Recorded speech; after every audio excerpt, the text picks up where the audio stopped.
Good morning guys, কেমন আছো সবাই? আশা করি সবাই খুব ভালো আছো। গ্রামের একটা অপূর্ব জিনিস তোমাদের সঙ্গে শেয়ার করতে চলে এলাম। অপূর্ব কিনা জানি না, তবে এই জিনিসটা কে কে চেনো, যারা গ্রামে থাকো তারা অবশ্যই চিনবে এটা কী। শহরের লোকেরা হয়তো চিনলেও চিনতে পারবে কিছু কিছু মানুষ, কিন্তু গ্রামের লোকেরা ভালো করেই বুঝতে পারবে এটা কী। আমার তো দেখে একদম গা শিরশিরিয়ে উঠেছে, আমি এগুলোকে ভীষণ ভয় পাই। যদি কেউ জেনে থাকো এগুলো কি, অবশ্যই কমেন্ট করে জানিও, আর যদি না বলতে পারো তাহলে তো পরের ভিডিওতে আমি শেয়ার করেই দেবো এটা কী।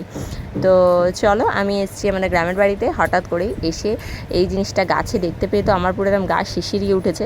ভাবলাম তোমাদের সাথে একটু শেয়ার করি যে এই জিনিসটা কে কে দেখেছো। আর গাছের পাতাতেও হয়েছে, দেখতে পাচ্ছ এগুলো একদম ছোট ছোট, আর গাছের মধ্যে যেগুলো সেগুলো একদম বড় বড়। তো যাই হোক, এগুলো আমার ছোটোবেলায় একবার হাতে লেগেছিলো, জানো তো বন্ধুরা কী অবস্থা। আমাকে ডাক্তার দেখিয়ে কত কিছু করে আমাকে এই জিনিসটা ঠিক করতে হয়েছে, এমনভাবে ইনফেকশন হয়ে গেছিলো। তো আমার বর বলছে চলো দু একটা তোমার ছবিও তুলে দিই। তো তার মধ্যে যে আমার এটা ভিডিও ক্লিপ নিয়ে নেবে আমিও জানি না, তো ভিডিও এডিট করার সময় ভাবলাম তো চলো ভিডিওটা দিয়েই দিই। তো চলো, সবাই কেমন আছো জানিও।